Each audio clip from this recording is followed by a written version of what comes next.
Wow. Kaya naniniwala ako sa kasabihan. Na ano? Na kapag wala si nanay, wala si tatay, Oh. hala, sunugin ang bahay.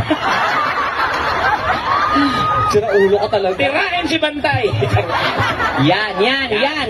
Sa itsura mo talaga mukha kalibog-libog talagang kalibugan mo, no? Hoy, ba't ako? Oo. Gusto mo magkwento ako? Ano? Ano? Mga kaibigan. Uy, ano ba? Wala akong alam. Okay, sige. Basta may pumasok sa kwarto ko. Oh my God! Ang dumi-dumi ko dito sa UK.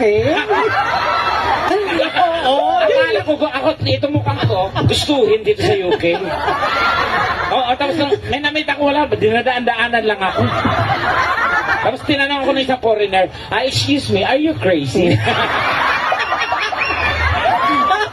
Kasi itsura mong ganyan. Oo. Hindi